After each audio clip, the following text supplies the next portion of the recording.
নমস্কার বন্ধুরা, আর একটা ইম্পর্টেন্ট হেলথ টপিকে আজকে আপনার সাথে চলে এসেছি। আমি ডক্টর রূপেশ কুমার দলুই এবং আমার আজকে যে হেলথ টপিক হচ্ছে স্ট্রিট ফুড। সার্টেনলি আমি ফেসবুক ইউজ করি, বিভিন্ন সোশ্যাল মিডিয়া ইউজ করি, সেগুলোতেও ট্রেন্ড দেখি যে খাবারের দোকান বা খাবারের জিনিসপত্র জায়গা নিয়ে বিভিন্ন দোকান থেকে ভিডিও করা। আমি কারো নাম নিতে চাই না। আমি আমার প্র্যাকটিস পার্সপেক্টিভ থেকে আপনাদের উদ্দেশ্যে কিছু বলতে চাই। সেটা হচ্ছে, ফার্স্ট অফ অল, আমরা বাড়িতে যে ধরনের প্রোডাক্ট খাই বা যে ধরনের খাবার খাই, সেটা কিন্তু একটা মোটামুটি আমরা জানি কোনটায় কতটা তেল ইউজ করছি, কোথায় কতটা চিনি ইউজ করছি, কোনটায় কতটা নুন ইউজ করছি। কাজে এই জায়গাগুলো কিন্তু আমাদের জানা, এবং ফুড হাইজিন খুব ইম্পর্টেন্ট। আপনি যেখানে খাচ্ছেন বা যে জায়গাটায় খাচ্ছেন, তার কোয়ালিটি অফ ফুড ইনগ্রেডিয়েন্ট কীরকম, কতটা সে ভালো তেল ইউজ করছে, কতটা সেটা আপনার কার্ডিয়াক রিস্ক ফ্রি, এগুলো কিন্তু আপনি জানেন না। মোটামুটি ঝোঁকের বয়সে আমি নিজেও খাই। আপনাদের কথা কী বলবো, আপনারা তো হয়তো কখনো কখনো খেয়ে থাকেন, আমি নিজেও মাঝে মাঝে খেয়ে থাকি।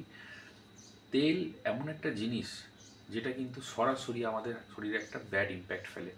শরীরের তিনটে খুব গুরুত্বপূর্ণ লিপিড হচ্ছে, একটা ট্রাইগ্লিসারাইড, একটা হচ্ছে ফসফোলিপিড, একটা হচ্ছে কোলেস্টেরল। আর বাকি যেগুলো দেখবেন আপনারা লিপিড প্রোফাইল কখনো রিপোর্ট করলেই দেখতে পাবেন যে লাইপোপ্রোটিন আছে, হাই ডেন্সিটি লাইপোপ্রোটিন বা এইচডিএল, এলডিএল, ভিএলডিএল।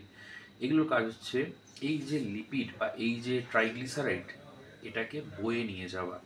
যদি আমি খারাপ তেল খাই বা একটা ঠিক যে তেলটা খাবারের জন্য দরকার সেটা বাদ দিয়ে যদি একটু নিম্নমানের তেল খাই, তাহলে কি হবে? ফার্স্ট অফ অল, আমরা তেলটা খাচ্ছি, তেলটা আমাদের ইন্টেস্টাইনে গিয়ে সেটা একটা কাইলোমাইক্রন বলে জিনিস তৈরি করছে, তারপর সেটা আমাদের লিভারে ট্রান্সপোর্ট হচ্ছে। তাহলে এইখান থেকে যদি আমার রক্তে লো ডেন্সিটি লাইপোপ্রোটিনের মাত্রা বেশি থাকে, সে কিন্তু লিভার থেকে সেই সমস্ত জিনিসগুলোকে নিয়ে গিয়ে আমার বিভিন্ন যে পেরিফেরাল অর্গ্যান, মানে হাত পা, পেরিফেরি বলতে এইখান থেকে ধরুন বাকি যে পার্টটা আছে, মাথা, হার্ট, এই জায়গাগুলোতে আর্টারিতে বসে যায়। এই আর্টারিগুলো যদি বসতে থাকে দিনের পর দিন, তাহলে এই যে কোলেস্টেরল, সেখান থেকে কিন্তু একটা আথেরোস্ক্লেরোটিক বা একটা ফোম সেল জাতীয় জিনিস তৈরি হয়, যার থেকে কিন্তু রক্ত চলাচল অনেক কমতে থাকে। আপনারই পাশের বাড়ির ড্রেন দেখবেন যখন নোংরা পড়ে যাবে, তার থেকে কিন্তু ঠিকমতো জল পাস করবে না। সেরকমই আমাদেরও কিন্তু এই যে রক্ত প্রবাহ, রক্ত নালী যেগুলো আছে, আর্টারি বা ধমনী, তার মধ্যে দিয়ে কিন্তু রক্ত চলাচল কমে যায়। কাজেই তেলের মাত্রা কিন্তু আপনাকে অনেকটা কমিয়ে নিতে হবে। এবং স্পাইস, প্রত্যেকটা জিনিসে কিন্তু টেস্ট ইউজ করতে কেউ কেউ মনোসোডিয়াম গ্লুটামেট ইউজ করেন বা আজিনামাটো ইউজ করেন, কেউ কেউ অন্যান্য ধরনের আর্টিফিশিয়াল সুইটনার ইউজ করেন, যেগুলো তারা গুঁড়ো লঙ্কা বা যে মশলা ইউজ করছেন সেটা কতটা ভালো ফুড গ্রেড সেটা আমরা জানি না। কাজেই এই জায়গাগুলো কিন্তু আপনার শরীরে ছোটো ছোটো ছোটো ছোটো এফেক্ট ফেলতে থাকে। যেমন ধরুন, কেউ কনস্ট্যান্ট যদি গুঁড়ো লঙ্কার খাবার খান, দেখবেন কদিন পর থেকেই তার একটা পেটের এখানে টনটনে ভাব, জ্বালা জ্বালা করছে, বুকটা জ্বালা করছে। তার মানে ক্রনিক তার একটা স্টমাক ইরিটেশন হচ্ছে। স্টমাক ইরিটেশনে কী হয়, তার একটা গ্যাস্ট্রাইটিস, তার একটা ইরিটেবল বাউল সিনড্রোম, মানে পেট কামড়ালেই পায়খানা যেতে হচ্ছে, বারবার অল্প অল্প পায়খানা হচ্ছে। এবং ইরিটেবল বাউল সিনড্রোম কিন্তু একটা কথা বলে রাখি, সেটা হচ্ছে আমাদের যে স্ট্রেস বা অ্যাংজাইটি লেভেল, তার সাথে রিলেটেড। দেখবেন যখন এক্সাম চলে, বাচ্চারা খুব ঘন ঘন পায়খানায় যায়, কারণ স্ট্রেস কিন্তু আমাদের গাট ব্রেনের একটা অ্যাক্সিসকে কন্ট্রোল করে।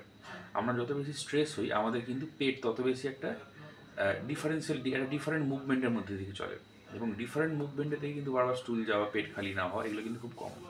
যাই হোক, এই আইবিএস টপিকটা নিয়ে পরে ডিসকাস করবো, এটা খুব এমার্জিং টপিক কলকাতায় একটা। তো মোটামুটিভাবে বাইরে কিন্তু যে অয়েল, স্পাইস বা ফুড কোয়ালিটি কতটা মেনটেন করা হচ্ছে, যে মাংস, মাছ বা যা খাচ্ছেন আপনারা, সেটা কতটা স্টোর করা হয়েছে ঠিকঠাক, কারণ প্রত্যেক জিনিস স্টোরেরও কিন্তু একটা রেকমেন্ডেশন থাকে, সেগুলো মেনটেন করা হচ্ছে না, আপনি কিন্তু জানেন না। আপনি যেগুলো খেয়ে আসছেন তার কিন্তু মোটামুটি একটা ইম্প্যাক্ট আপনি কিন্তু সরাসরি ভাবুন আপনি শরীরের মধ্যে দিচ্ছেন। একটা চপচপে তেলে ভাজা কিছু খেলেন, আজকে আপনি খেলেন মুখের টেস্টে, কিন্তু কালকে ওই খাবারটা থেকে যে বিপুল অ্যামাউন্ট ট্রাইগ্লিসারাইড আপনার বডিতে তৈরি হলো, সেটা কিন্তু ধীরে ধীরে বডিটাকে কমজোর করছে।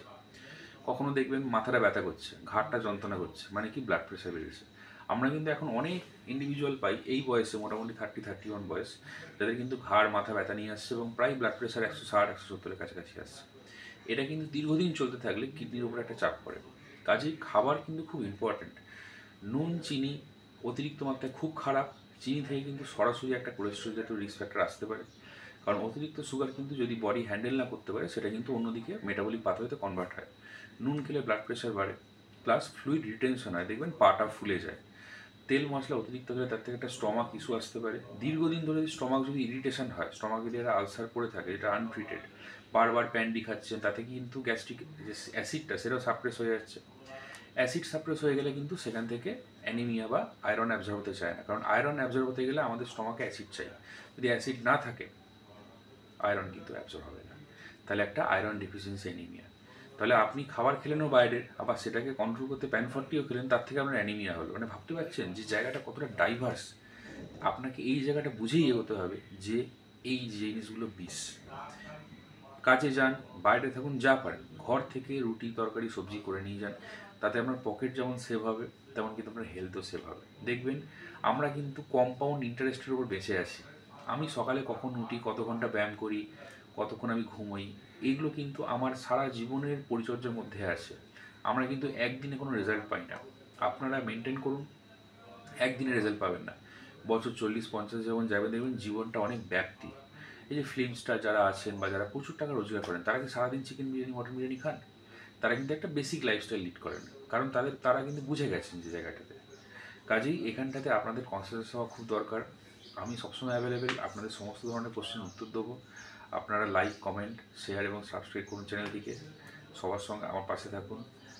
কমেন্ট করে জানাবেন আপনাদের কোন টপিক ইন্টারেস্ট, বা সেই ধরনের কন্টেন্ট আমি তৈরি করবো। Thank you so much.